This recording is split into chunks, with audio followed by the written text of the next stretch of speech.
Assalamualaikum warahmatullahi wabarakatuh. Alhamdulillahirrabbilalamin. Wabihi nasta'in wa ala alihi umuri dunya wadin amma ba'd. Untuk pembahasan kali ini dengan tema memahami kemelekatan. Ya, di sini setiap orang itu pasti mempunyai kemelekatan yang ada di diri kita masing-masing. Melekatkan diri ini sama halnya dengan mempercayai identitas diri. Dengan identitas diri, manusia dapat meletakkan kenyamanan karena mereka dapat menjelaskan diri, tetapi semua itu adalah realita palsu. Kenapa di sini saya menyebutkan realita palsu? Karena di situ manusia hanya menerapkan perannya. Nah, peran ini tuh yang melekat pada diri seseorang ya. Di situ adalah kemelekatan seseorang itu tersendiri gitu. Di sini saya mau ngasih contoh dimana ketika seseorang itu terlahir di kasta tertinggi ya, di keluarga yang berkecukupan, di keluarga yang mempunyai segalanya gitu. Maka di situ kita akan melekatkan status sosial ya pada diri kita gitu. Dimana kita pergi, dimana kita berada, kita selalu melekatkan diri kita pada status sosial gitu. Hal ini yang akan berdampak kepada diri kita gitu ya, di dalam kehidupan gitu. Jadi kita itu hanya bisa menarik di dalam suatu kepalsuan di situ gitu. Maka di situ kita hanya dikelilingi orang-orang yang memakai topeng dengan status sosial gitu.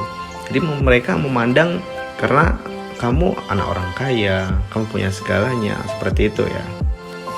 Maka di situ ketika kita melihat orang lain yang ada di bawah kita akan menganggap remeh, kita akan menganggap apaan sih itu gitu. Dan di situ itu nggak baik buat kehidupan gitu. Jadi kita akan menekankan ego kita semata gitu.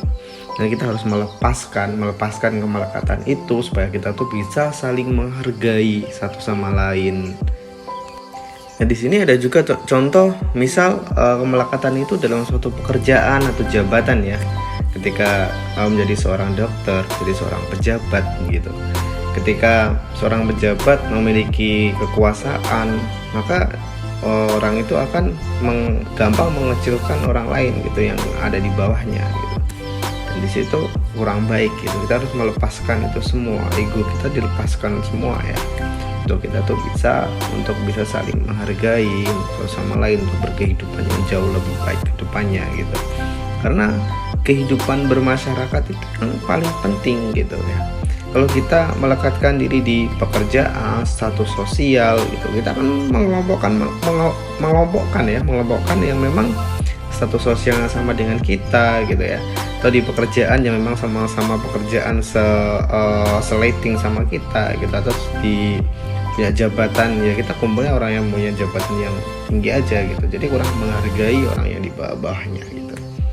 Jadi dalam kehidupan kita perlu melepaskan kemelekatan itu untuk kita itu bisa mensyukuri apapun itu yang ada, apapun itu yang kita terima untuk bisa jauh lebih baik ke depannya gitu.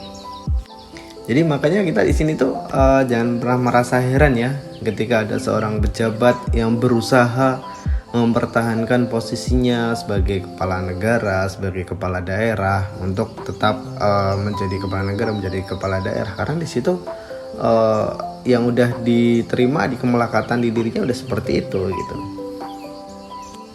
Nah, di sini seperti juga contoh ketika kita menaruh percintaan ya buat anak-anak muda, melekatkan cinta pada diri kita pada seseorang gitu. Jadi kita ego kita akan dibawa ke kemelekatan cinta itu tersebut gitu. Jadi kita harus melakukan apapun itu buat orang yang kita sayangi, sampai kita tuh harus berkorban tanpa kita itu mempertimbangkan hal-hal tersebut gitu. Makanya ada pepatah cinta itu buta ya. Cinta itu buta ya. Karena orang ketika jatuh cinta itu menurut saya adalah orang terbodoh di dunia. Kenapa? Karena pasti apapun itu akan dilakukan ketika lagi jatuh cinta gitu. Jadi di sini bagaimana melepaskan kemelekatan tersebut gitu. Nah, untuk melepaskan semuanya kemelekatan itu kita ini ya harus bisa merenungkan atau musabah diri untuk bisa jauh lebih baik. Nah, kalau misal kita ada yang di bawah kita yang memang seperti membutuhkan gitu, kalau kita menjadi seorang penguasa, kita juga bisa merenungkan untuk bisa menghargai yang di bawahnya, yang di bawah harus bisa menerima pendapat apapun itu untuk kita gitu.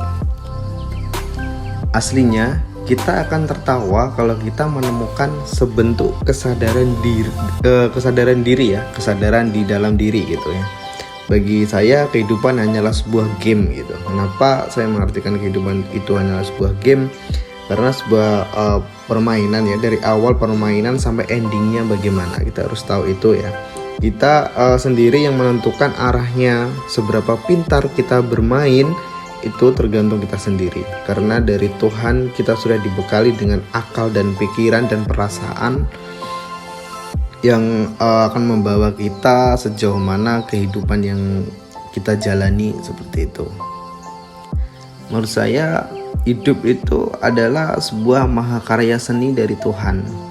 Seni untuk berproses sesuai dengan peran kita sebagai manusia ya, yang masing-masing yang memang berbeda dari awal kita menghembuskan nafas untuk memulai kehidupan. Anda mau memulai berproses dan mengakhiri permainan kehidupan dengan cara apapun, hasilnya akan sesuai dengan input permainan yang kita mainkan gitu ya. Kalau kita mau memainkannya dengan baik, kita akan menerima output dengan baik pula gitu ya. Ketika kita menerapkan peran kita sebagaimana menjadi manusia yang bisa saling menghargai, maka kita akan dihargai oleh setiap orang gitu. Jadi jangan memilah apapun itu ya, untuk kita itu bisa berkontribusi kepada siapapun. Karena kalau kita sudah mengelompokkan status sosial, jabatan dan lain-lain gitu ya, nanti akhirnya kehidupan itu nggak akan pernah balance. Rasa syukur itu nggak ada pada diri kita. Jadi kita harus bisa menekankan itu supaya rasa syukur itu akan selalu ada di diri kita. Ikhlas itu ada di diri kita gitu. Bahwa semuanya ini adalah kehendak Tuhan. Bahwa semuanya yang saya punya, saya miliki ini semuanya adalah milik Tuhan gitu ya. Dan semuanya yang memang dari Tuhan akan kembali kepada Tuhan pula. Jadi manusia itu nggak ada yang sempurna, jadi tetap memperbaiki diri, musabah diri untuk bisa lebih baik ke depannya gitu. Oke, baik, terima kasih. Itulah beberapa penjelasan saya tentang kemelekatan ya, memahami kemelekatan. Kita bisa melepaskan kemelekatan itu, dan nanti kita akan bisa sharing-sharing di berikutnya. Akhir kata, assalamualaikum warahmatullahi wabarakatuh.